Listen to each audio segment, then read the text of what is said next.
Hello again, welcome to another video. In this video, we're going to see and talk about Pythagorean trigonometry identities, and later on, we're going to see how we can make use of these identities to evaluate some integrals using trig substitution methods. So first of all, let's just recall the Pythagorean theorem. What is that? And we're going to see the unit circle, and I'm going to show you a quick trick to memorize these identities to solve some integrals by using trig substitutions as fast as you can.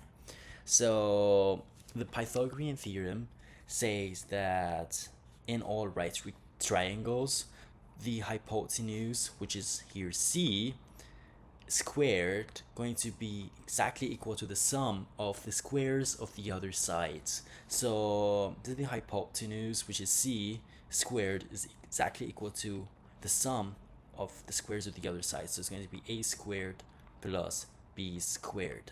So this is the Pythagorean theorem says here. But in trigonometry, we mostly use the unit circle. It's basically a circle with a radius of 1 centered at 0 and 0 on the Cartesian plane.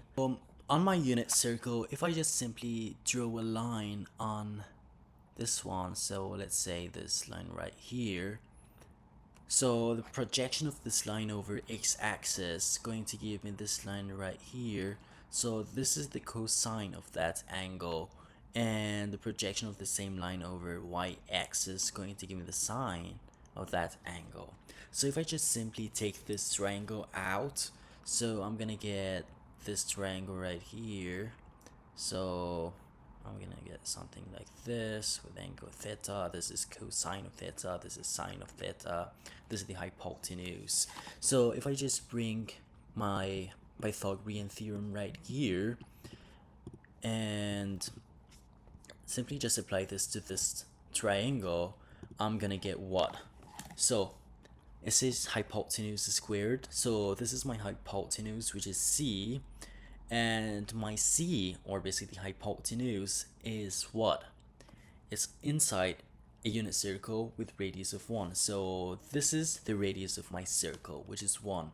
So I'm gonna get 1, and then squared, which is the same as 1, is exactly equal to the squares of the other sides. I'm gonna get cosine squared of theta plus sine squared of theta. So this is the first identity, derives from the Pythagorean theorem. I can rewrite this as just simply like sine squared of x plus cosine squared of x is exactly equal to 1. So I can rewrite it as this one right here.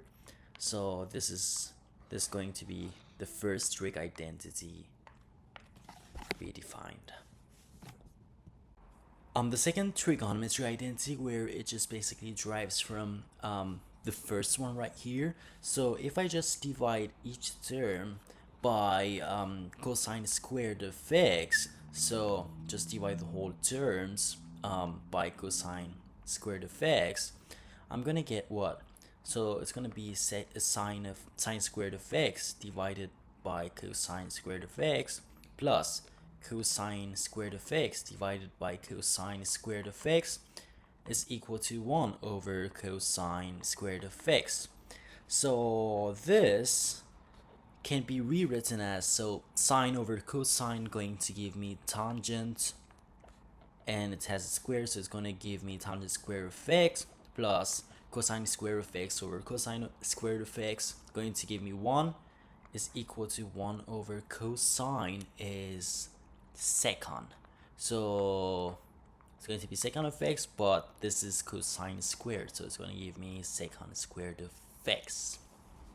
So this becomes my second trig identity right here.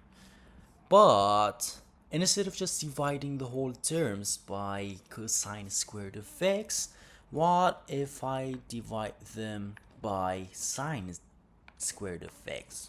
So this one right here can be divided by sine squared of x. I'm gonna get sine squared of x over sine squared of x plus cosine squared of x over sine squared of x equal to 1 over sine squared of x. This can also be rewritten as, so sine squared of x over sine squared of x going to give me 1 plus cosine over sine going to give me cosecant of x. Sorry, it's going to give me cotangent of x.